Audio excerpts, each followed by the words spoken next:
Millionaire bets no one can tame his horse until a country boy shows up and changes everything. Richard Harrison was tired of hearing that money couldn't buy everything. So, on that Saturday morning, he decided to prove otherwise by making a bet no one in Clearwater would ever forget. $100,000 to whoever can ride Thunder, announced the businessman, standing on the makeshift stage in the town square. The brown horse, its wild mane blowing in the wind, snorted furiously inside the pen set up specially for the event. It had already thrown off 3 professional trainers that morning, and the crowd was starting to disperse when a child's voice cut through the air. "I can do it, mister." Richard turned and saw a black boy no more than 10 years old, wearing simple, dusty clothes. The businessman nearly laughed. "Go home, kid. This isn't a game. You said you'd pay $100,000. I need that money," insisted Tyler, staring straight at the man in the checkered blazer. The crowd gathered again, curious about the boy's boldness. Richard felt his blood rise. This kid was turning his event into a circus. "Do your parents know you're here?" he asked, trying to keep his composure. "My mum's sick. That's why I need the money." Tyler took a step forward. "Let me try, please." Mrs. Johnson, the meat pie vendor from the square, shouted from the crowd, "Richard, don't be cruel. He's just a child." But the millionaire's pride spoke louder. If he sent the boy away now, people would say he was afraid of losing the bet to a kid. "Bring the liability waiver," he ordered his assistants. "If the kid wants to try, let him. But when he falls, I don't want anyone saying I forced him." Tyler walked slowly toward the pen. Thunder snorted, its wild eyes fixed on the small intruder. The boy stopped a few feet from the animal and did something no one expected. He sat down on the ground. "What does this boy think he's doing?" someone murmured in the crowd. Richard crossed his arms, a mocking smile on his lips. Just more proof this kid had no idea what he was getting into. But then something extraordinary happened. Thunder, the horse that had thrown off experienced trainers, began to calm down. Its ears, once pinned back in aggression, relaxed. The animal took a few cautious steps toward the boy. Tyler stayed perfectly still, just watching. When the horse was close enough, the boy slowly reached out his hand. Thunder sniffed his fingers, and to everyone's astonishment lowered its head. "This is impossible," Richard muttered, his smile fading. Dear listener, if you're enjoying the story, don't forget to like and especially subscribe to the channel. It helps us a lot as we're just starting out. Now back to the story. Tyler stood up with gentle movements and began stroking the animal's neck. He whispered something no one could hear. The horse, once a wild beast, now seemed like a gentle giant in the hands of this child. "He's going to ride!" someone shouted. And sure enough, Tyler began to prepare. No saddle, no equipment, just a boy and a horse who seemed to understand each other in a secret language. Richard felt the ground disappear beneath his feet. This couldn't be happening. Thunder was his trump card, living proof that there were things money could buy but no one could tame. It was the symbol of his power, his superiority over these simple people. "Stop!" Richard shouted. "The boy doesn't have safety gear." But it was too late. Tyler had already mounted, his small hands gripping Thunder's mane with surprising gentleness. The horse took a few steps, calm as a carousel animal. The square erupted in applause. People cried, others cheered with joy. The poor boy had done the impossible. Richard was livid. His assistants exchanged glances, unsure of what to do. The boss never lost, especially not to a kid. "Get down from there, kid," ordered the millionaire. "That was luck, beginner's luck." Tyler slid off the horse with the same ease he had mounted it. Thunder followed him like a puppy, nuzzling his shoulder. "I won the bet, mister," the boy said, plain and simple. Richard Harrison was known in Clearwater for many things. He was the man who had turned a small shoe factory into a multinational corporation. He owned half the commercial properties in town. He was the feared and respected boss of hundreds of employees, but at that moment, standing in the middle of the square in his expensive clothes and wounded pride, he was just a man who had lost a bet to a child. "How did you do that?" he asked, his voice trembling with barely contained anger. Tyler shrugged. "My grandpa taught me. He said you don't tame a horse with force, you earn its trust with patience." "Your grandpa?" Richard repeated, and something in his expression shifted. What was your grandpa's name, boy? Samuel. Cooper, but he's been gone 2 years now. The businessman paled as if he'd seen a ghost. Samuel Cooper. The name echoed in his mind like a church bell. It couldn't be a coincidence. Where do you live? The question slipped out before he could stop himself. At St. George's Farm, past the dirt road. But now it's just me. And my mum. She's real sick, so I came to try and win the money. Richard turned his back and walked toward his imported car. The crowd booed, thinking he'd leave without paying. What about my money, mister? Tyler shouted. The businessman stopped, still facing away. You'll get your money, but first, I'm going to see your mother. Why? The boy asked suspiciously. Richard finally turned around. His eyes, once full of arrogance, now held something different, something that looked like fear. Because I need to be sure of something. What's your mother's name, boy? Samantha Cooper. The world seemed to spin for Richard Harrison. Samantha. After all these years. Samantha was alive. She was here, just a few miles away. And she was sick. Get in the car, he ordered the boy. We're going to your house now. Tyler hesitated. Mrs. Johnson stepped forward protectively. The boy isn't going anywhere with you, Richard. Pay what you owe first. The businessman pulled out his checkbook and filled it out right there on the hood of the car. $100,000 to Tyler Cooper. He signed with a shaky hand and gave it to the boy. Now can we go? He asked, urgency in his voice. Tyler stared at the check like it was a winning lottery ticket. Then he looked at the rich man in front of him. Something strange was happening, something he didn't understand. All right, but Thunder comes too. What? Richard nearly choked. He likes me now. I'm not leaving him behind. It was absurd. Completely absurd. A 10-year-old boy giving orders to the most powerful man in town. But Richard just waved at his assistants. Bring the trailer. The horse is coming with us. The drive to the farm was heavy with silence. Tyler stroked the check, dreaming of the treatment he could get for his mother. Richard drove with white-knuckled hands gripping the wheel. The dirt road appeared after 20 minutes. The luxury car jolted over potholes, but the businessman didn't slow down. There was haste in his movements, desperation in his eyes. St. George's Farm was small and humble. The main house, with its peeling walls and patched roof, sat atop a little hill. Chickens pecked at the yard, and a scraggly garden struggled against the drought. This is it, Tyler said, hopping out of the car.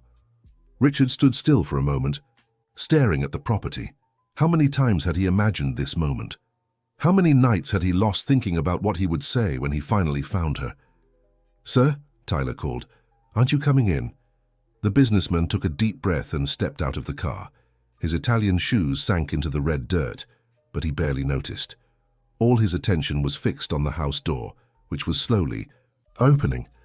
A woman appeared, thin, pale, leaning against the doorframe. Her eyes, still beautiful despite her illness, widened at the sight of the visitor. Richard! The name slipped out in a whisper. Samantha, he replied, his voice breaking. Tyler looked from one to the other, confused. Do you know each other? Samantha tried to take a step, but her legs gave way. Richard rushed to support her, completely forgetting his important businessman demeanor. You're sick, he said, holding her. Why didn't you come to me? Why didn't you ask for help? You know why, Samantha answered, tears streaming down her face. After what happened, after what you did. Mom. Tyler approached, frightened. What's going on? Samantha looked at her son, then at Richard. The businessman was also staring at the boy, and now seeing them side by side, it was impossible not to notice the resemblance. The same determined chin, the same shape of the eyes. Tyler, Samantha began, her voice weak. This man is... But before she could finish, Samantha fainted in Richard's arms. Mom, Tyler shouted, call an ambulance. Richard ordered his assistants, who had just arrived with the trailer. Hurry! While waiting for the ambulance, Richard carried Samantha inside the house. The interior was simple but clean, with old yet well-kept furniture. On the wall, Family photos. Tyler with his mother. Tyler with an elderly man who must have been Samuel. And hidden behind a larger frame, an old faded photo. Richard picked it up with trembling hands. It was him and Samantha, young, smiling, embracing in front of a waterfall. How long had it been since he'd seen that smile? "Who are you?" Tyler asked, standing in the bedroom doorway. "Why does my mum know you?" Richard tucked the photo into his pocket. "It's a long story, kid. Now's not the time." "Yes, it is," Tyler insisted. "My mum's sick. Can't you show up out of nowhere and she faints? I have a right to know." The businessman looked at the boy. His son. The son he hadn't even known existed. How could he explain 10 years of absence? How could he justify choices that now seemed so wrong? The ambulance arrived in 15 minutes. A record for that remote area. The paramedics carefully placed Samantha on the stretcher. She had regained consciousness but was too weak to speak. "I'm going with her," said Richard. "Me too." Tyler stepped forward. "Only one companion," the paramedic informed. Richard and Tyler exchanged glances. The boy clutched the check in his hand, determined not to leave his mother alone. The businessman saw in the boy's eyes the same stubbornness that had made him successful in business. "You go," Richard decided. "I'll follow in my car. I'll meet you at the hospital." Tyler climbed into the ambulance without thanking him. Before the doors closed, Samantha managed to gesture for Richard to come closer. "Take care of him," she whispered. "If anything happens to me, promise you'll take care of him." "Nothing will happen." Richard held her hand. "I'll call the best doctors. You'll be fine." Samantha smiled weakly. "You haven't changed. Still think you can control everything with money." The ambulance drove off, leaving Richard standing on the dirt road. His assistants waited for orders, but he seemed lost in thought. "Sir," one of them called, "what do we do with the horse?" Thunder neighed in the trailer, restless without Tyler nearby. Richard looked at the animal that had once been his pride and now seemed just a reminder of his arrogance. Leave him here in the pasture. It's what the kid would want. On the way to the hospital, Richard made dozens of calls. He mobilized contacts, demanded the best treatment, threatened, and bribed until he got the head of oncology at the best private hospital in the capital to come examine Samantha. But when he arrived at the public hospital in Clearwater, he found Tyler sitting alone in the waiting room, the check still crumpled in his hands. "Where's your mother?" Richard asked. "Getting tests done. They said it'll take a while." The kid replied without looking at him. "Now are you going to tell me who you really are?" Richard sat beside the boy. How to begin? How to explain a story he himself had spent years trying to forget? "I met your mother 12 years ago." He started, his voice low. "She worked at my first factory. She was different from the other employees. She wasn't afraid of me, didn't flatter, didn't pretend. She was genuine." Tyler finally looked at him, waiting for him to continue. "We fell in love," Richard went on, the words coming out with difficulty.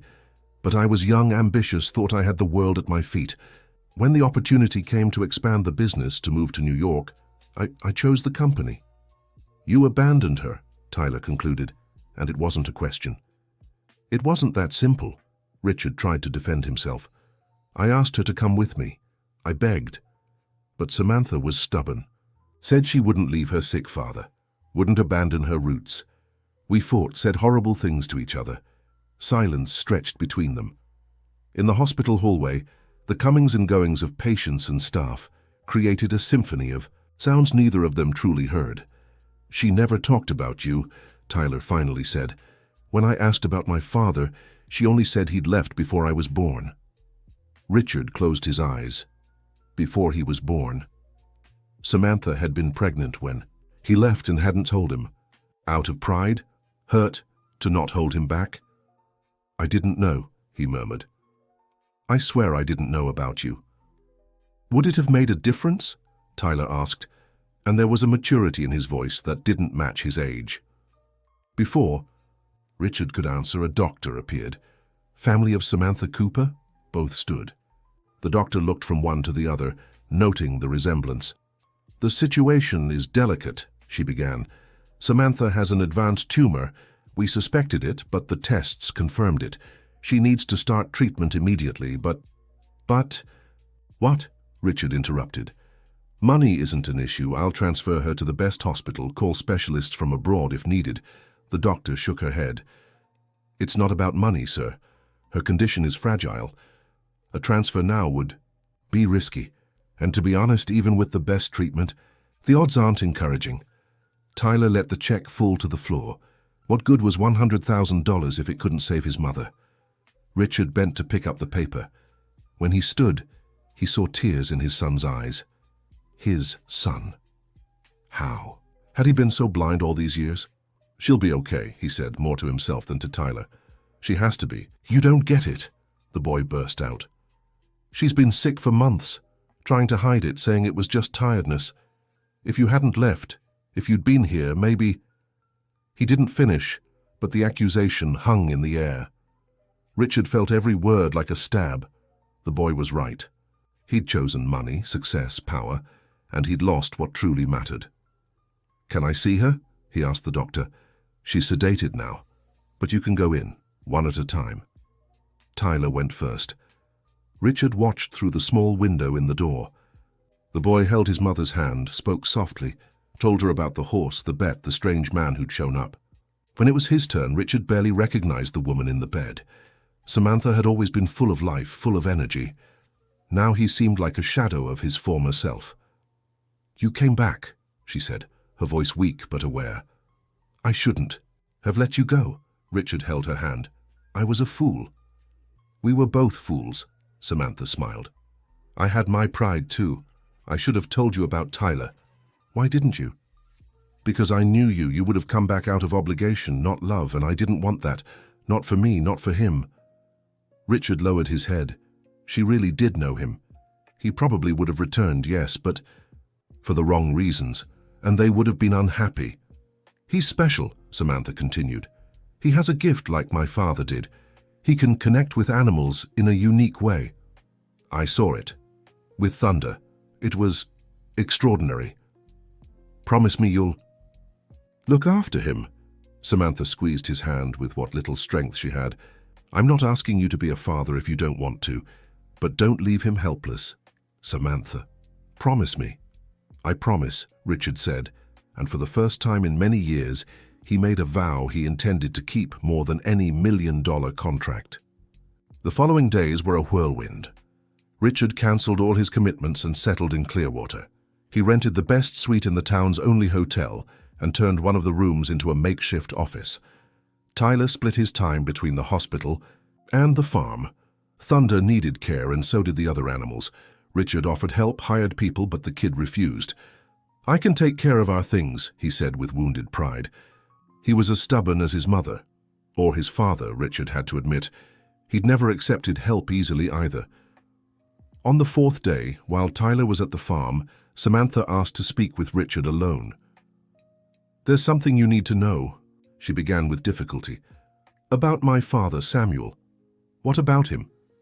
Do you remember he used to work with horses when he was young, at the Morgan's ranch? Richard nodded. He vaguely recalled the stories Samantha had told about her father. He was fired, she continued, accused of stealing a prized horse. He never stole anything, but he couldn't prove his innocence. It marked him in the region. That's why he became a handyman, living off favors. I'm sorry, Richard said, not understanding where she was going. The horse he supposedly stole, Samantha paused, was Thunder's grandfather. Same bloodline, same mark on the forehead. When I saw your horse on TV in the betting ad, I recognized it right away. Richard felt a chill.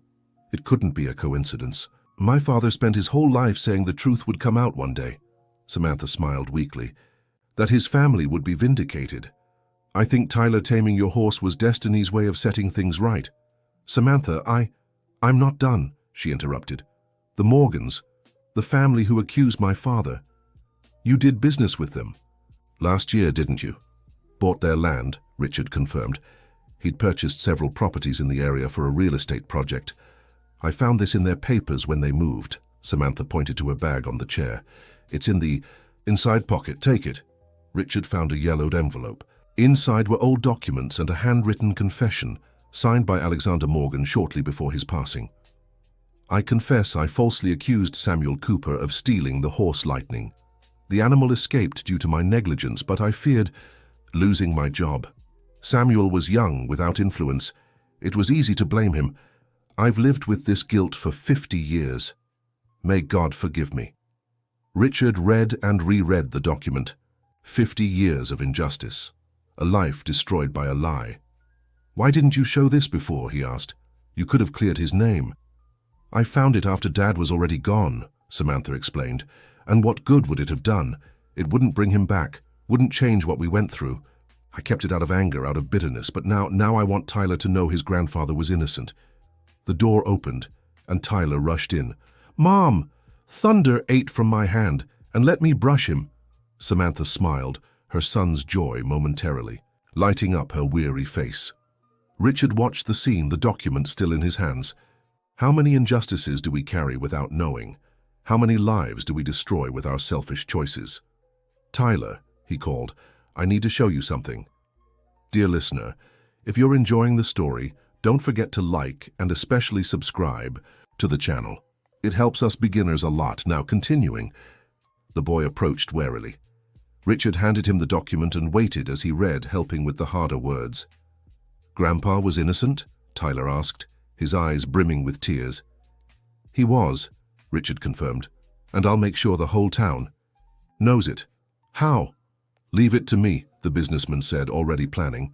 He'd arrange a public ceremony, a plaque, a memorial. Samuel Cooper would have his name cleared, even if posthumously. Samantha watched it all with a faint smile. Her, two men, finally together. Maybe too late for her, but not for Tyler. Days turned into weeks. Samantha's treatment began, aggressive and painful. Richard paid for everything, brought in specialists, bought the most expensive medications. But money, as Samantha had said, couldn't buy health.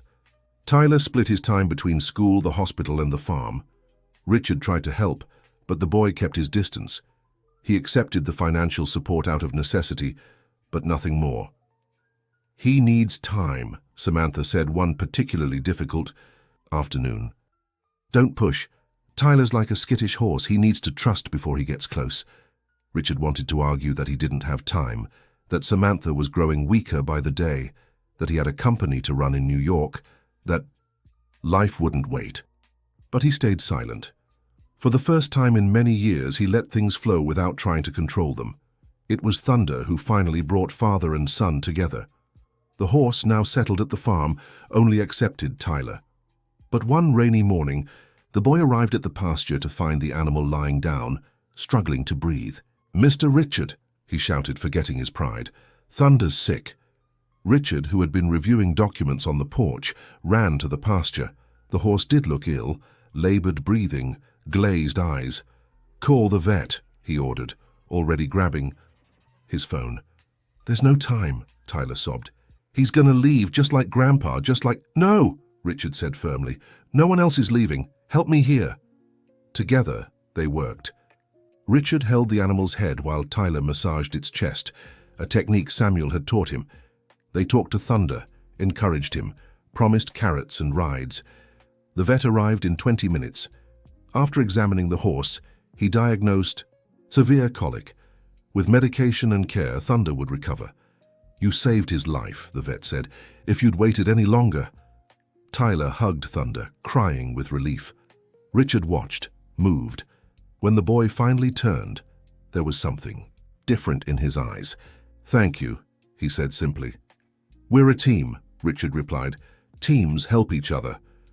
From that day on, something changed. Tyler began accepting Richard's presence, first at the farm, then at the hospital. They talked about horses, school, anything except the elephant in the room, the fact that they were father and son. Samantha watched it all from her hospital bed. Even weakened, she smiled, seeing the two together. Her time was running out, she knew, but at least Tyler wouldn't be alone. It was on a Sunday afternoon that the truth finally came out. Richard and Tyler had spent the day caring for Thunder and the other farm animals. Tired and dirty, they sat on the porch drinking lemonade. Why did you leave? Tyler asked suddenly. For real. Not that story about business and ambition. Why did you leave my mother? Richard thought before answering. The boy deserved the truth, no matter how painful it was. Because I was a coward, he admitted. I was afraid of ending up like my father. He was a simple man, worked his whole life in a factory, barely managed to support the family. I swore I'd be different, that I'd have success, money, power. And when the time came to choose, you chose wrong, Tyler finished. I chose wrong, Richard agreed, and I spent 10 years trying to convince myself I'd done the right thing, until that day in the square when you showed up with thunder. Did you know, Tyler asked, when you saw me, did you know I was your son? No, only when I saw you with your mother. You have the same eyes, the same way of tilting your head when you're thinking, and then it all made sense. Why she never looked for me, why she disappeared so completely. Tyler fell silent, processing the information. A hummingbird flew past them, searching for the jasmine flowers. Will I have to live with you? He finally asked. If something happens to Mom? Richard felt a lump in his throat. Do you want to live with me? I don't know, Tyler answered honestly. You're kind of weird. You wear rich people's clothes even to clean stalls, and you don't know anything about animals, plants, anything that matters. Despite the situation, Richard laughed. I can learn. You can teach me. It's really hard, Tyler warned seriously. Grandpa took years to teach me everything. We have time, Richard said hopefully. Do we? The boy's question carried fear, doubt, a fragile hope. We do, Richard confirmed. I'm not leaving again, Tyler, I promise. It was the second sincere promise Richard had made in many years, and just like the first, he intended to keep it. At the hospital, Samantha grew worse. The doctors did their best, but her frail body no longer responded to treatment. One particularly difficult night, she asked to speak to Richard and Tyler together. I need you both to promise me something, she began, her voice barely a whisper. Anything, Mum. Tyler held her hand. Take care of each other.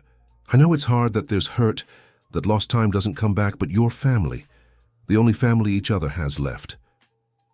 Richard and Tyler exchanged glances. It was strange to think that way, but it was true. All of Richard's family was gone. Samantha's parents, too. Only the two of them remained, bound by blood and separated by years of absence. We promise, they said together. Samantha smiled and closed her eyes. For a terrifying moment, they thought she was gone. But the heart monitor kept beeping, weak but steady. She's strong, the nurse said as she entered. Stronger than she looks. Strong, yes, but not invincible. Samantha held on for 3 more weeks, each day a small battle. Richard and Tyler took turns at the hospital, now united by a common purpose. It was during this time that Richard made a decision that surprised everyone. He announced he was relocating the regional headquarters of his company to Clearwater. Are you crazy? His partner shouted over the phone. There's no infrastructure, no skilled labor, nothing. Then we'll build it, Richard replied calmly. We'll bring development to the area. Jobs, opportunities, growth. The truth was simpler. He didn't want to be away from Tyler anymore. He didn't want to be a weekend or holiday dad. He wanted to be present even if the boy still didn't call him father. The news spread through town like wildfire. Richard Harrison, the prodigal son who'd left to conquer the world, was coming back. And he wasn't returning alone, he was bringing progress. At the hospital, Samantha received the news with tears in her eyes. You're changing because of him, she said, not a question. Because of him, because of you, because of me, Richard admitted. I'm tired of living for the company. I want to live for my family, even if it's too late. It's never too late, Samantha whispered. Not while there's love, but the body has its limits, and Samantha's was reaching its end. On a cold July morning, with Richard and Tyler by her side, she passed away. Serene, without pain, like a candle gently flickering out. Tyler cried like the kid he was. Richard cried like the man he had become. They wept together, united by loss and love for the same woman. The funeral was simple, just as Samantha would have wanted. But the whole town came. Samantha had touched many lives with her kindness, her strength, her dignity, even in poverty. She was special, Mrs. Johnson told Richard. Never asked anyone for anything, even when she needed it. proud, but in the good way. Just like the boy, another neighbor added. Like mother, like son. Richard looked at Tyler, who accepted condolences with a maturity beyond his years. Like mother, like son. And what kind of father, he wondered. After the funeral, they returned to St. George's Farm. The house felt empty without Samantha, even though she had spent her last weeks in the hospital. Tyler went straight to his mother's room and closed the door. Richard stayed in the living room, unsure what to do. His whole life had been about action, decisions, control. But how do you control grief? How do you decide to stop hurting? It was Thunder who once again showed the way. The horse neighed restlessly in the pasture. Tyler always fed him at this time, but the boy was locked in his room. Richard grabbed the feed bucket and walked to the pasture. Thunder eyed him warily. "I know, I'm not him," Richard said, "but it'll have to do for today." The horse snorted but took the food. Richard stood there, watching the animal eat, the sun setting behind the mountains. It was beautiful, he had to admit. There was a simplicity to it he'd never noticed before. "You're doing it wrong." Tyler appeared beside him. "Show me," Richard asked. And Tyler did. Not just about horses, but about life on the farm. About waking with the rooster, reading the weather in the clouds, respecting the land and the animals. Richard, the successful businessman, became his own son's apprentice. Weeks turned into months. Richard's company began settling in Clearwater, bringing jobs and development as promised. But the businessman spent less time in the office and more on the farm. "You've changed," his partner remarked during a visit. "You're different." "I'm learning," Richard replied, his hands calloused from farm work. "Learning what really matters." Tyler, in turn, began to open up. He still didn't call Richard Dad, but he said we when talking about the farm. He made plans that included the future, smiled more. One afternoon, while training Thunder for a show at the town fair, Tyler asked the question Richard had both feared and hoped for. "Are you staying?" he asked, not looking directly at him. "Even when I grow up, when I don't need a guardian anymore?" Richard stopped what he was doing and looked at his son. "Tyler, I'm not here out of obligation. I'm here because I want to be, because I lost 10 years of your life and I don't want to lose another day." "But what about your company? Your important business?" "Nothing is more important." "Than you," Richard said honestly. "I learned that late, but I learned it." Tyler finally met his gaze. There were tears in his eyes, but something else too. Acceptance, maybe, or the beginning of it. "Can I call you Dad?" he asked softly. Richard's heart raced. How many times had he imagined this moment? How many times had he dreamed of hearing that word? "Only if I can call you son," he answered, his voice thick. Tyler smiled, his first real smile since Samantha's passing. "Deal." "Dad." Thunder neighed in the background as if approving the moment. The golden afternoon sun bathed father and son, finally united not just by blood, but by choice. The town fair arrived with the promise of being the biggest in years. The presents. To have Richard Harrison's company had boosted the economy, and everyone wanted to celebrate. Tyler entered Thunder for a demonstration. It wasn't a competition, just a chance to show what they'd learned together. Richard helped with the preparations, proud of his son and the horse. "Are you nervous?" he asked on the morning of the presentation. "A little," Tyler admitted. "What if Thunder doesn't cooperate? What if I fall?" "Then you get up," Richard said simply. "That's what we do, isn't it? We fall, and we get back up." It was a lesson they'd both learned over the past months. Life knocked you down, but the important thing was to rise again. The demonstration was a success. Tyler and Thunder moved as one, performing maneuvers that left the audience speechless. When they finished, the applause was deafening. "That's my boy," Richard shouted for all to hear, pride overflowing. Tyler dismounted and ran to hug him. There in the middle of the dusty arena, with the smell of horses and the sound of cheers, father and son embraced as if reclaiming 10 lost years in 10 seconds. Mrs. Johnson, watching from the stands, wiped away a tear.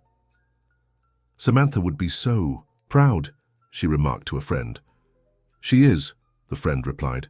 "Wherever she is, she's watching everything." Life moved on, as it always does. Richard officially adopted Tyler, giving him his last name. Tyler Cooper Harrison had a nice ring to it, they agreed. The farm was renovated but kept its essence. Tyler insisted that every tree, every corner held a memory and should be preserved. Richard agreed. He was learning that not everything needed to be modernized. Thunder became a local attraction. People came from far and wide to see the untamable horse that only obeyed one boy. Tyler gave demonstrations, always emphasizing that the secret wasn't control, but understanding. "My grandfather taught me," he'd say, "and now I'm teaching. Are you?" Samuel Cooper's name was publicly cleared in an emotional ceremony. Richard made sure to tell the whole story, to apologize on behalf of all who had perpetuated the injustice. Samuel was innocent, he declared, and his grandson inherited not just his gift with animals, but his dignity and character. A statue was erected in the square, showing Samuel with a horse. Tyler cried when he saw it, knowing his grandfather had finally received the recognition he deserved. But not everything was perfect. Managing a company and being a present father was challenging. Richard made mistakes, forgot school events, came late to dinners. "You promised it'd be different," Tyler complained one night after Richard missed a school presentation. "I'm trying," Richard defended himself, "but it's hard to balance everything." "Mom managed," Tyler said, hurt. "She worked, took care of me, the farm, Grandpa when he was sick." It was true, Samantha had been a juggler of life, keeping 1,000 plates spinning without dropping one. Richard, with all his resources, struggled to do half as much. "Teach me," he asked humbly. How did she do it, Tyler thought.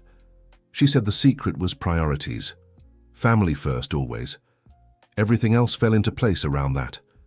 Family first. It sounded simple, but Richard had spent his whole life doing the opposite.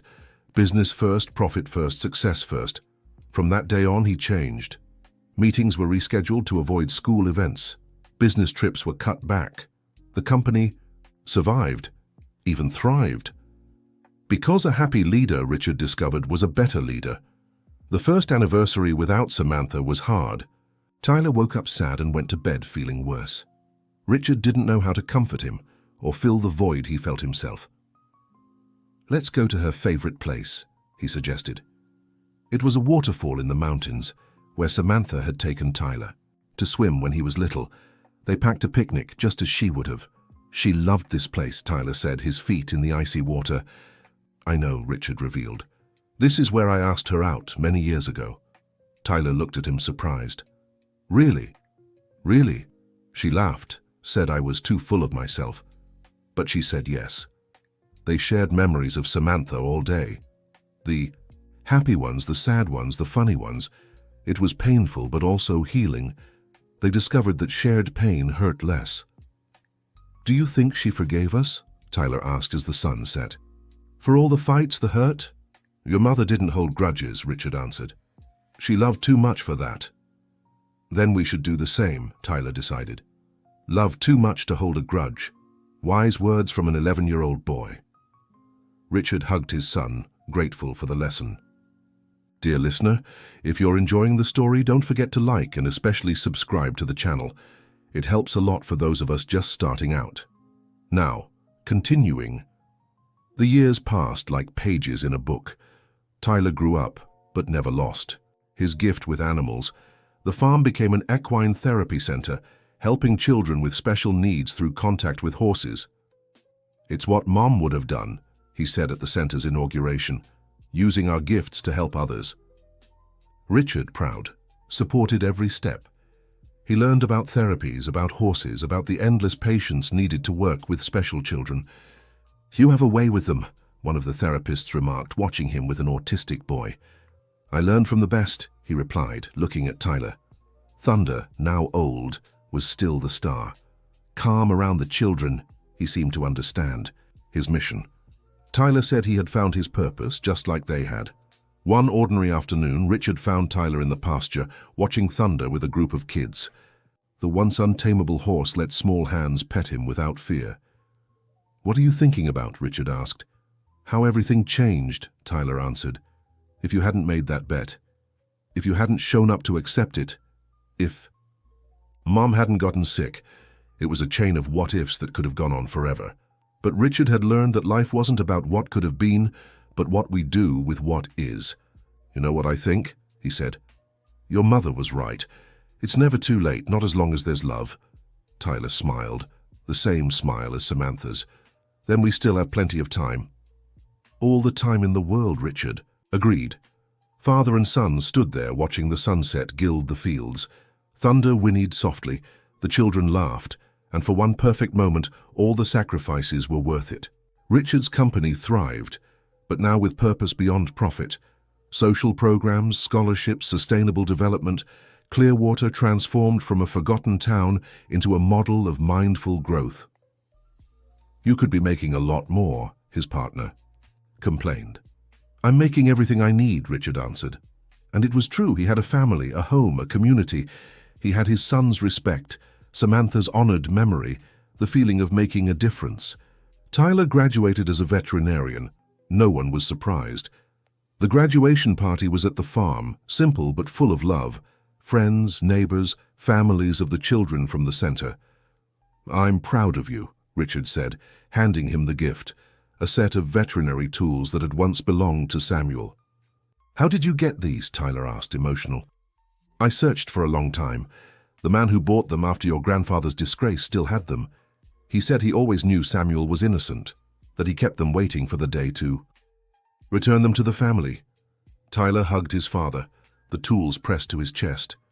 "Thank you for everything." "I'm the one who should thank you," Richard replied, "for giving me a second chance." Life went on as it always does. Tyler met Emily, a psychologist who worked at the center. Richard saw his son fall in love, marry, and build his own family. "You're going to be a grandfather," Tyler announced. One afternoon, beaming, Richard felt his heart burst with joy. A grandfather, another chance to do things right, to be present, to love without limits. "Samantha, if it's a girl," Emily said. "Richard, if it's a boy." "You don't have to," Richard began, moved. "We want to," Tyler interrupted, "to honor those who brought us here." It was a cycle completing itself. Life, in its infinite wisdom, always gave new chances to those willing to take them. Thunder passed away on a spring morning, peaceful as he had lived his final years. Tyler cried like he had as a child, and Richard comforted him as the father he had become. "He had a good life," Tyler said, burying his friend in the pasture he had loved so much. "The best," Richard agreed. "Free, loved, with purpose." They planted a tree over the grave. In a few years it would shade the children at the center, carrying on the legacy of a horse who had taught them about trust, patience, and love. Little Samantha was born on a starry night. Richard held his granddaughter for the first time and fully understood what Samantha had felt. The unconditional love, the urge to protect, the silent promise to do better. "She has her grandmother's eyes," Tyler observed. "And her spirit, I hope," Richard replied. Strong, determined, full of love. The girl grew up listening to stories about the grandmother she never met, but who lived on in every act of kindness, about the great-grandfather who had been wronged but never lost his dignity, about a magical horse who brought a family together. "Is it true, Grandpa?" she would ask with shining eyes. "Every word," Richard assured her, "and one day you'll write your own story." The Equine Therapy Center expanded. More horses, more therapists, more children helped. Tyler ran it with the same dedication Samantha had given to their family. "You're making a difference," Richard said at the opening of a new wing. "I learned from the best," Tyler replied. "From Mom, from Grandpa, from you." "Me? But I came so late."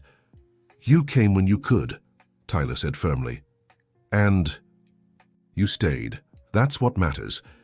Richard, now 70, still worked, not out of necessity but purpose. The company was a leader in social responsibility, proof that profit and conscience could go hand in hand.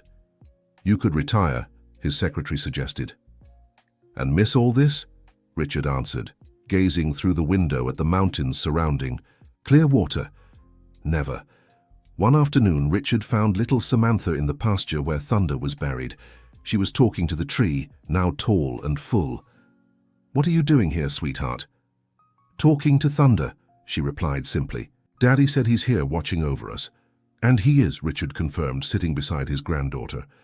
Everyone we've loved and lost is still watching over us. Grandma Samantha too? Especially Grandma Samantha. The girl rested her head on her grandfather's shoulder. Moments like these were treasures Richard held close. Moments money could never buy. Time, relentless, marched on.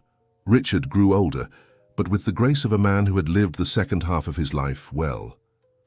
Tyler took on more responsibilities at the company, preparing to take over. I don't want you to feel obligated, Richard said. The company is just a company. But it's our story, Tyler argued. Every brick, every contract, every employee. It's the story of how our family rebuilt itself. It was true. Harrison Inc. was no longer just a company. It was jobs for the town, the equine therapy center, the scholarships, the legacy of changing lives. Then take good care of it, Richard asked. But never put it before family. Never, Tyler promised. I learned that lesson early. Richard fell ill that winter.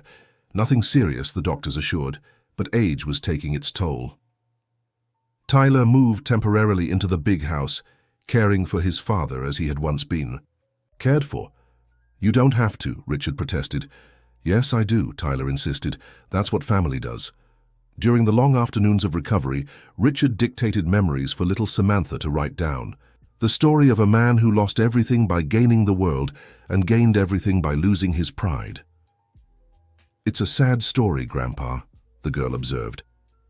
But with a happy ending, Richard reminded her. The best stories are like that. We need to go through sadness to appreciate joy. The town prepared a tribute for Richard on his 80th birthday. Reluctantly, he agreed to attend. The municipal theater was packed. Employees, families helped by the center, young scholarship recipients. This man changed our lives. Testimony after testimony. Richard, moved, could barely speak when his turn came. You're the ones who changed mine, he managed to say. You taught me that success without purpose is failure in disguise. Tyler stepped onto the stage and embraced his father. 3 generations of Harrisons represented there, each part of a larger story. Do you want to say something, son? Tyler took the microphone. My father taught me many things, but the most important was that it's never too late to start over. That love is stronger than pride. That family is a daily choice, not just blood ties. The audience gave a standing ovation. Richard cried without shame. They were tears of gratitude, redemption, and love. That night, at home, Richard found an old photo on the nightstand. Him, Samantha, and baby Tyler, taken by Samuel weeks before. He left for New York. How blind he had been. You kept it all these years? Tyler asked, entering the room. Your mother sent it when you were born. It was the last time I heard from her, until that day in the square. She loved you, you know. Even with all the hurt, she never stopped loving you. I know. Richard touched Samantha's face in the photo. That's why she gave me you, the greatest gift she could have given.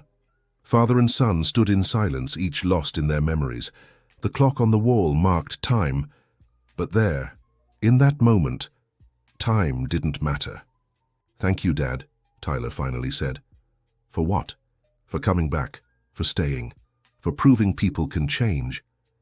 Richard hugged his son. It had been a long journey since that day in the square, a journey of wounded pride, painful truths, and hard-won forgiveness. But every step had been worth it. The next morning, Richard woke to little Samantha jumping on his bed. Grandpa, there's a new foal at the center. Daddy said I can help take care of it. Life went on, renewing itself, with each generation. Richard got up, his joints protesting, but his spirit light. There was work to do, legacies to build, love to share. At breakfast, the family gathered, and Richard studied each face. Tyler, strong and steady. Emily, sweet and wise. Little Samantha, full of life and promise. And outside, in the mountains, surrounding Clearwater, he could swear he saw Samantha smiling. What are you thinking about? Tyler asked. That thunder was right, Richard replied cryptically. How so? He only let himself be ridden when he found someone who understood him. Me too. I spent my whole life untamed, thinking strength meant needing no one, until I found you all. And now? Little Samantha asked. Are you tamed? Richard laughed, ruffling his granddaughter's hair. No, sweetheart, I'm free, because I've learned that true freedom isn't doing what you want, but choosing to love even when it's hard. The sun streamed through the window, lighting up the simple but lively kitchen.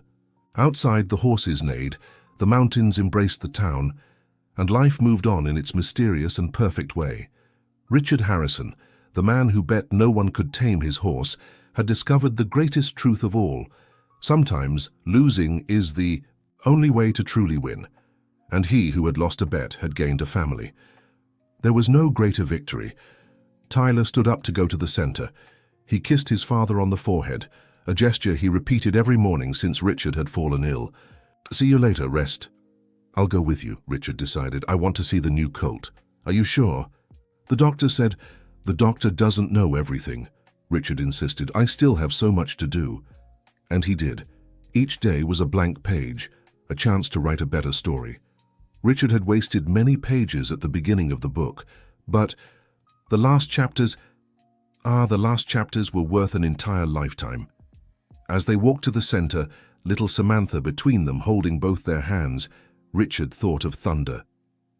The horse that had changed everything, the one who had brought Tyler to him, the one who had taught him about humility, patience, and love. You know, he said to Tyler, I think I'll write a book. About what? About a proud man, a wise kid, and a horse that saved them both. No one will believe it, Tyler smiled. It doesn't matter, Richard replied. The best stories are the ones that seem impossible but are true. They reached the center and were greeted by the neighing of horses.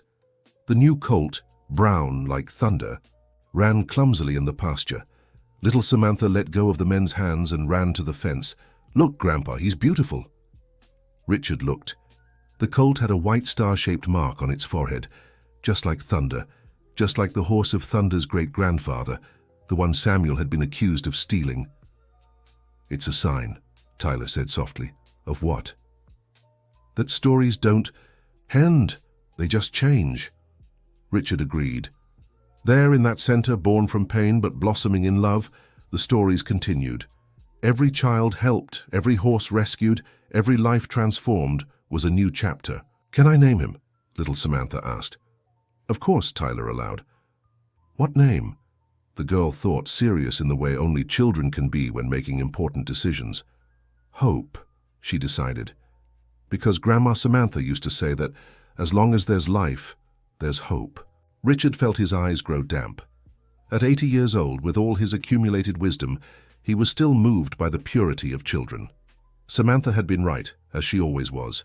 As long as there's life, there's hope.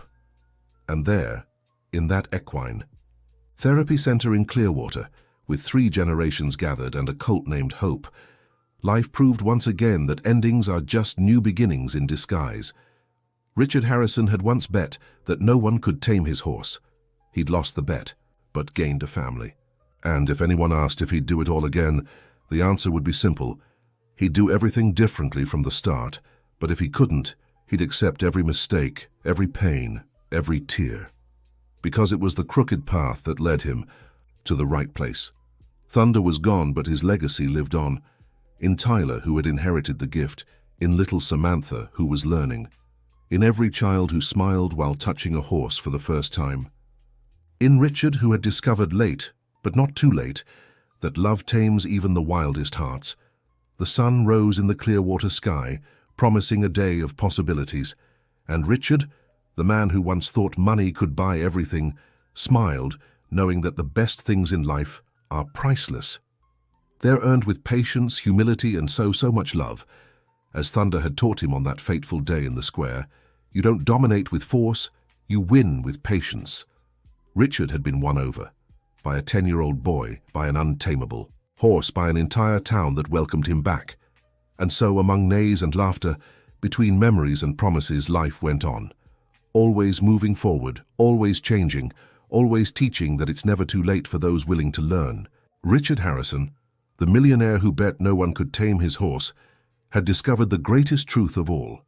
True power lies not in domination, but in letting yourself be conquered by love. The end of the story. Dear listener, I hope you were moved by Richard and Tyler's journey. Do you believe it's never too late to start over?